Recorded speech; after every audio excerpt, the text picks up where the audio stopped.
Hey guys, it's Lizzie. So this is going to be a processing video. Yesterday I was crying all day.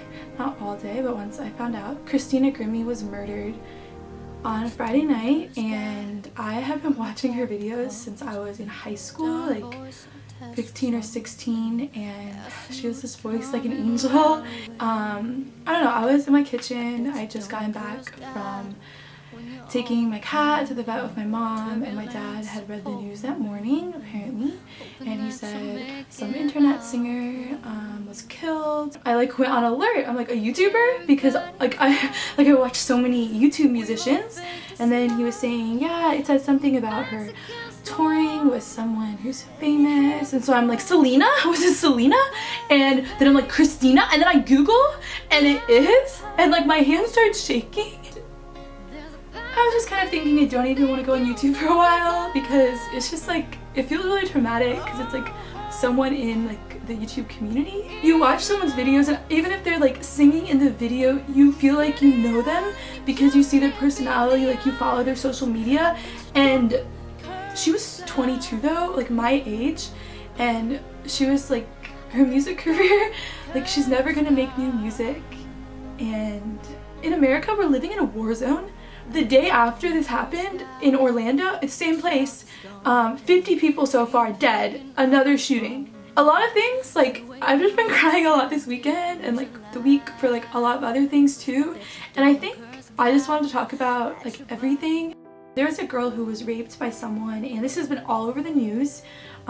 It was someone at Stanford, and the trial took forever, and she came out with this statement that she read in court, and I read all of it. It took me an hour to read it. It's extremely long, and I've never like ever come close to realizing I had no idea how destructive rape is. The isolation at times was unbearable. You cannot give me back the life I had before that night. While you worry about your shattered reputation, I refrigerated spoons every night, so when I woke up and my eyes were puffy from crying, I would hold the spoons to my eye to lessen the swelling so that I could see. I showed up an hour late to work every morning, excused myself to cry in the stairwells. I can tell you all the best places in that building to cry where no one can hear you. I can't sleep alone at night without having a light on, like a 5-year-old, because I have nightmares of being touched where I cannot wake up. I did this thing where I waited until the sun came up and I felt safe enough to sleep. For 3 months, I went to bed at 6 o'clock in the morning. When I see my younger sister hurting, when she is unable to keep up in school, when she is deprived of joy, when she is not sleeping, when she is crying so hard on the phone she is barely breathing, telling me over and over again she is sorry for leaving me alone that night, sorry, sorry, sorry, when she feels more guilt than you, then I do not forgive you. And this is speaking to the guy who raped her, who continues to have no remorse. And I see parallels between these situations, because in Christina's situation, her brother like immediately tackled the shooter, and in this situation with this girl who's still unnamed, who was raped, like as like it's happening, these two guys are like biking by, and they immediately start yelling, and like he runs away, and like they tackle him, and like if that hadn't happened, like it would have been so much worse for her. And like in a situation with her sister, like she's feeling so guilty because like she couldn't protect her, and I'm sure like Christina's brother does too, where like he couldn't protect her. It's like you try your hardest, and like it's just time and chance, and like random things happen, and people get so damaged, and it's permanent. Like she's dead, you can't take that back. And this girl who was raped, I don't even think there's a word strong enough to explain. Like you should read the letter.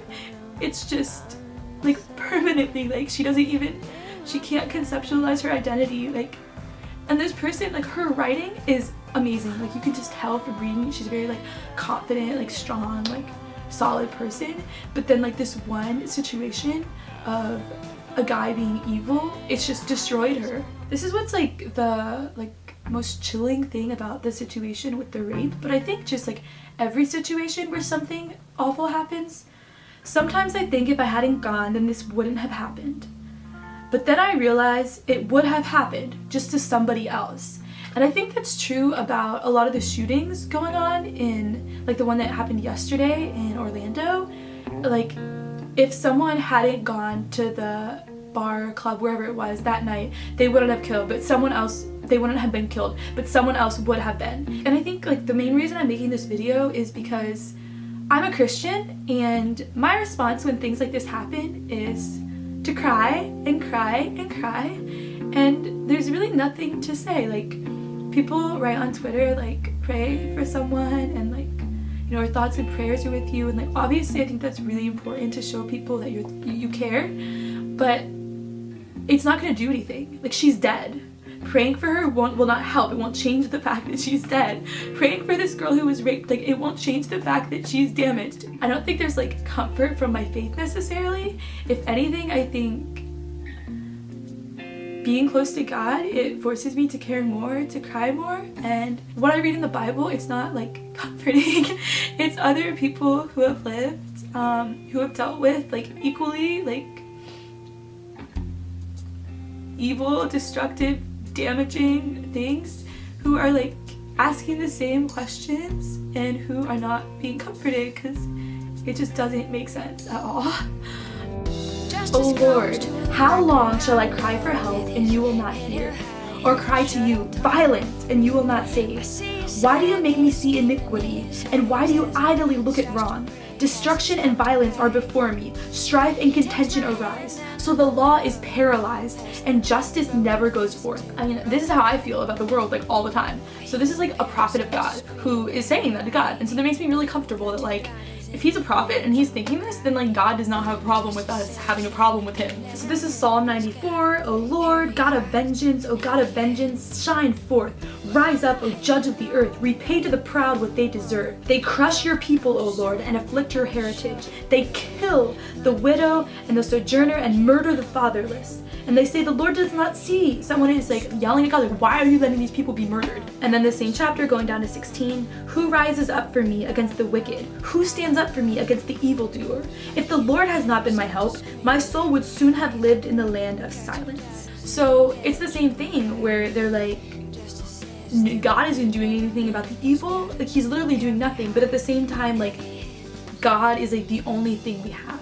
And I mean, I don't know, I feel like it's really bizarre, but it kind of makes sense to me with my faith. Like, I can get really angry and like God angry about what's going on, but he is just like the person I want to be angry at. It's like I have to open up to God about my emotions. Like, I can't not, because he's the only one who like understands how angry I am at the injustices, at the evil.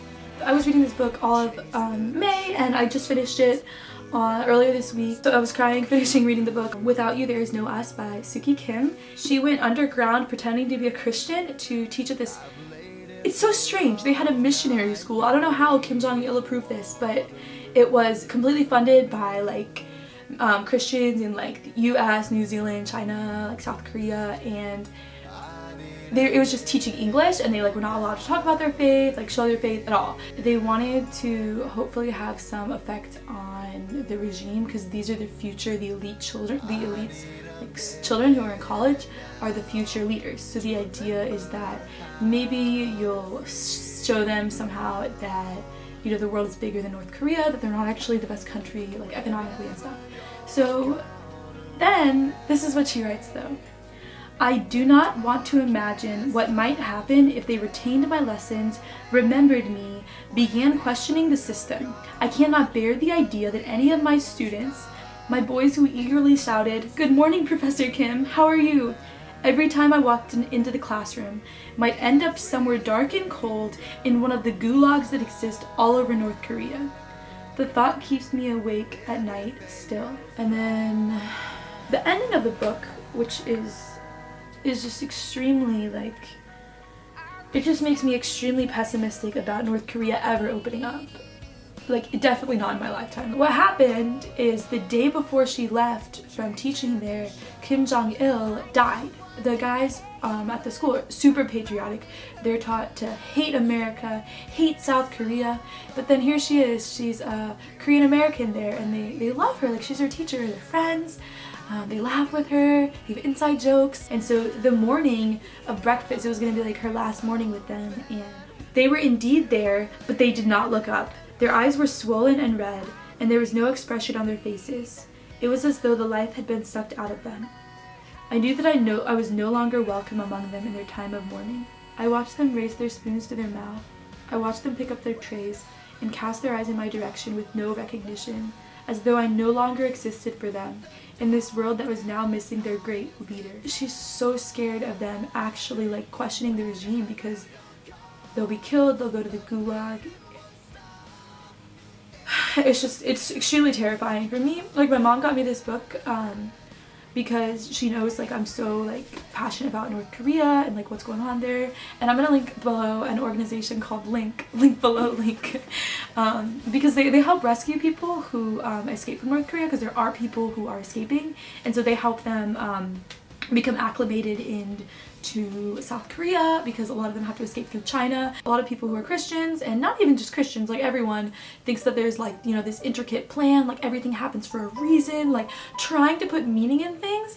But I think it's so painful sometimes to process evil that we try to put meaning in it. I think it is awful to try to put some sort of like divine control into situations like that, because I don't think it was God's plan for Christina to be murdered. No, it wasn't. It's not his plan for like people to be living in like gulags their entire life.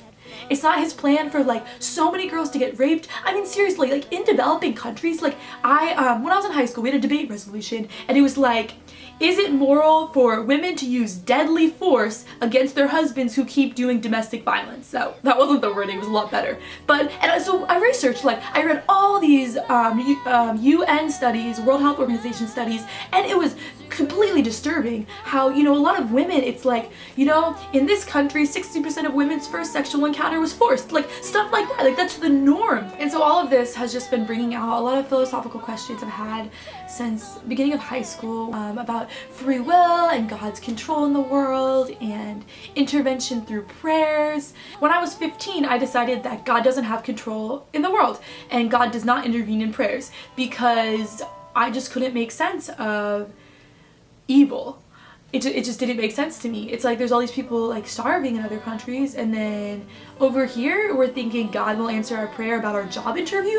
Like, that's just insane, you know? It's like, who are we? We live in a really privileged country to say things like God has a plan for my life and like God helped me get into this college. Like, what? Like, it just seems like completely out of line. There's this quote from Mere Christianity that's very simplistic, but I think it has powerful truth in it.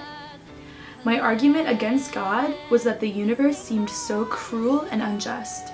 But how had I got this idea of just and unjust? A man does not call a line crooked unless he has some idea of a straight line. And that just really relates to me, because I call everything injustices, like the evil I see in the world that's hurting people. Like, that's like why I believe in God and why I would never stop believing in God, because of just like objective morality, the morality we see around us, where like when someone gets shot, murdering someone by shooting them is wrong. It's not like we could go to a different country and they're like, oh, like in our country it's okay to shoot people, and you'd be like, yeah, like it's okay for you to say that. Like, no, it's not okay for you to say that. Like, it's objectively wrong, and if a culture thinks it's okay, they're wrong. The anger we feel at injustices, that is coming from God, and at the same time I'm like, God, why are you like not fixing it? Because obviously you feel that way too. So that's just kind of an explanation of how I process and make sense of evil going on in the world. And I hope that this was helpful to you in some way. I know that a lot of us are mourning Christina dying and affected by the letter that the rape victim wrote, and just hurt by everything going on in the world. And I love you all so much. I'll see you in my next video. Bye.